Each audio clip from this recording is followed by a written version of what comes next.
사명자의 달릴 길 밀레도의 눈물과 영적 유산.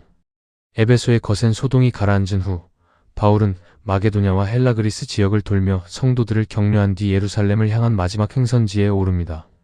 사도행전 20장은 드로아에서 밤새 말씀을 전하는 가운데 창틀에서 떨어져 죽은 유두고를 살려낸 사건과 밀레도에서 에베소 장로들과 나눈 피와 눈물의 고별 설교를 담고 있습니다. 떠나는 목자와 남겨진 양떼가 보여주는 가장 아름답고 비장한 영적 유산을 단계별로 정리합니다.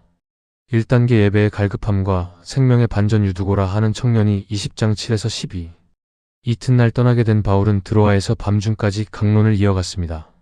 3층 창문에 걸터 앉아 말씀을 듣던 청년 유두고가 졸음을 이기지 못하고 떨어져 죽었으나 바울이 그를 끌어안고 기도하자 생명이 다시 돌아왔습니다. 성도들은 살아난 청년으로 인해 큰 위로를 받았습니다. 영적 의미 밤을 새워 말씀을 가르친 사도나 졸음과 사투하면서도 자리를 지킨 성도들의 모습에서 말씀을 향한 타오르는 갈급함을 봅니다. 성령님은 피곤과 죽음의 어둠이 덮친 자리를 권능의 손길로 만지시어 생명의 축제 현장으로 반전시키십니다. 2단계 성령의 메인 비장한 결단 나의 달려갈 길과 사명 20장 17에서 24. 예루살렘으로 가는 길이 급했던 바울은 에베소의 장로들을 밀레도로 초청해 고별 설교를 합니다. 그는 자신이 성령에 매여 예루살렘으로 가는데 결박과 환난이 기다린다고 하신다며 오직 주 예수께 받은 사명, 곧 은혜의 복음을 증언하는 일을 마치려 하면은 나의 생명조차 조금도 귀한 것으로 여기지 아니하노라고 선언합니다. 영적 의미 참된 사명자는 환경의 편안함에 매이지 않고 성령에 매이는 사람입니다. 환난이 기다린다는 것을 알고도 직진할 수 있는 용기는 내 생명보다 주님의 사명이 훨씬 더 가치 있다는 영적 우선순위가 뼈에 사무쳐 있을 때만 가능합니다. 3단계 피와 눈물로 세운 방어선 양떼를 위하여 삼가라 20장 25에서 31. 바울은 자신이 떠난 후 사나운 이리거짓 교사들이 들어와 양떼를 아끼지 않고 자기를 따르게 하려고 어그러진 말을 할 것을 경고합니다. 그러므로 장로들이 깨어있어 자신이 3년이나 밤낮 쉬지 않고 눈물로 각 사람을 훈계하던 것을 기억하라고 당부합니다. 영적 의미 목양은 화려한 무대가 아니라 밤낮 흘리는 눈물의 해산수고입니다. 사단은 목자가 떠난 빈틈을 타서 공동체를 무너뜨리려 합니다.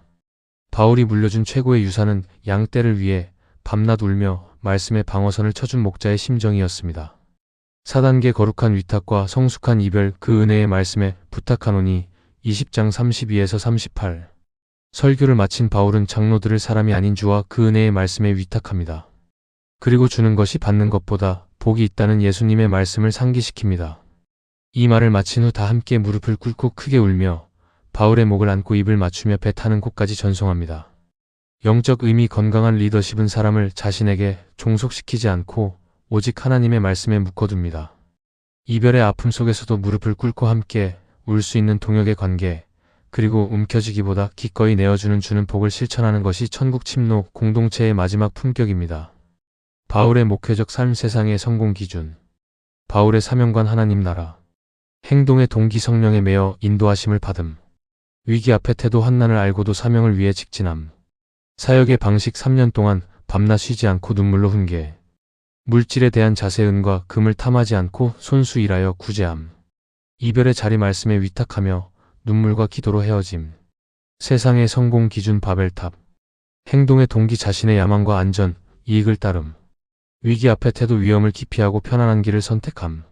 사역의 방식 화려한 성과와 시스템, 숫자에 집중함. 물질에 대한 자세 더 많이 소유하고 대접받는 것을 복으로 여김.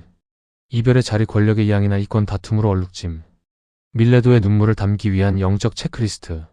성령의 결박 나는 내 감정이나 세상의 유행에 이끌려 사는가? 아니면 바울처럼 성령에 매여 행동하는가? 사명의 우선순위 나는 나의 생명, 건강, 재정의 안전보다 주님이 맡기신 영혼과 사명을 진심으로 더 가치 있게 여기는가? 눈물의 흔적 내 기도 안에는 잃어버린 영혼들과 교회의 아픔을 위해 밤낮 쉬지 않고 흘리는 눈물의 흔적이 있는가? 말씀에 위탁 나는 내 자녀나 영적 제자들을 내 소유로 삼으려 하지 않고 오직 주의 은혜의 말씀에 온전히 맡겨드리는가? 주는 복의 실천 나의 물질과는 세상처럼 더 많이 움켜쥐는 것에 기쁨을 두는가? 아니면 예수님 말씀대로 거룩하게 흘려보내는 것에 두는가? 기도 내 생명보다 귀한 사명의 길을 걷게 하소서. 우리의 걸음을 인도하시며 눈물의 기도를 기억하시는 하나님 아버지, 오늘 예루살렘으로 향하는 길에 결박과 환난이 기다림을 알면서도 성령에 매여 묵묵히 사명의 길을 걸어갔던 바울의 비장한 뒷모습을 봅니다. 우리에게도 환경의 두려움을 뛰어넘는 믿음의 야성을 부어주시어 주 예수께 받은 사명 곧 하나님의 은혜의 복음을 증언하는 일을 마치기까지 낙심치 않고 달려가게 하옵소서. 내 생명과 유익보다 사명을 더 귀히 여기게 하소서. 세상의 안락함과 안정을 구하는 안일함을 깨뜨려 주옵소서. 바울이 고린도와 에베소에서 보여주었던 것처럼 나의 이익을 구하지 않고 연약한 지체들을 손수 도우며 주는 것이 받는 것보다 복이 있다 하신 주님의 말씀을 삶으로 증명해 내는 성숙한 성도가 되게 하옵소서. 우리 공동체를 은혜의 말씀 위에 든든히 세워주소서. 영적 지도자들이나 내 힘을 의지하지 않게 하시고 오직 우리를 능히 든든히 세우사 기업이 있게 하시는 주와 그 은혜의 말씀에 우리 인생을 위탁하게 하소서.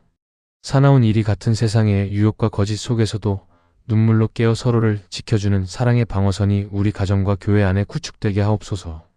우리의 달려갈 길의 표대가 되시는 예수 그리스도의 이름으로 기도드립니다. 아멘.